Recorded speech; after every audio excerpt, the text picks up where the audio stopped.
Natal pertama adalah Natal paling dahsyat dan luar biasa. Pemuji dari sorga semua keluar. Saya pernah ikut Natal orang Batak. Dan itu penyanyi-penyanyi dari Batak semua. Jack Marpaung, Dewi Marpaung, Yudika. Ya, itu Natal orang Batak, Natal orang Maluku. Waktu itu Glenn Fredly masih hidup. Dan sejumlah penyanyi asal Ambon, Maluku. Waduh, nyanyinya hebat-hebat. Tapi saya yakin tidak ada penyanyi sehebat malaikat. Malaikat itu belum nyanyi, baru muncul kita udah tegang semua. Apalagi dibuka suara. Amin. Saudara bisa bayangkan satu malaikat aja muncul di sini. Saudara belum lari, saya lari duluan. Malaikat muncul, sayap besar. Makanya waktu malaikat muncul, gembala-gembala ketakutan.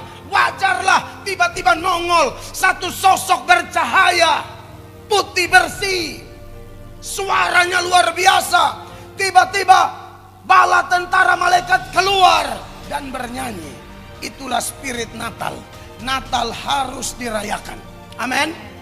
Orang yang punya hati surgawi akan merayakan Natal.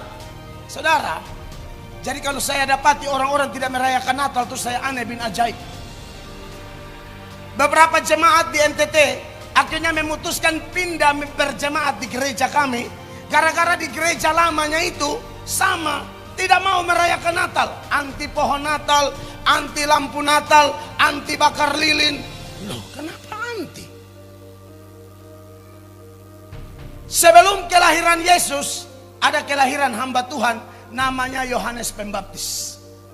Yohanes Pembaptis, waktu Zakaria papanya sedang melayani, malaikat datang kasih tahu bahwa dia akan mendapatkan anak. Istrinya Elizabeth walaupun sudah tua, bahkan mandul, Tuhan sanggup bikin mujizat.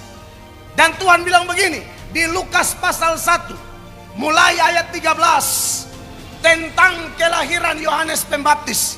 Begini kata malaikat kepada Zakaria.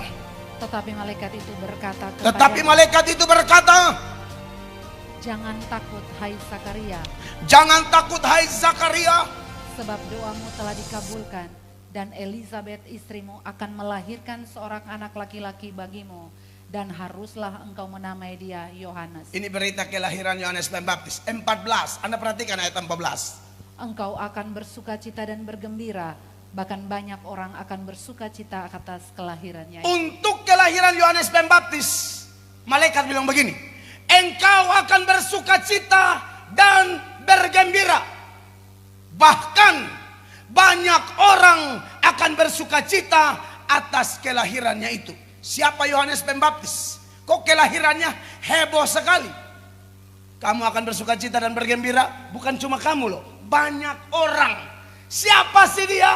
Sampai kelahirannya layak untuk kita bersukacita. Yohanes hanyalah hamba. Yohanes hanyalah suara yang berseru di padang, siapkan jalan bagi Tuhan. Yohanes hanyalah hamba. Dan dibandingkan dengan Yesus, Yohanes berkata, membuka tali kasutnya pun aku tidak layak. Dia ini kalau istilah kasar babu. Dia ini budak. Dia ini hamba.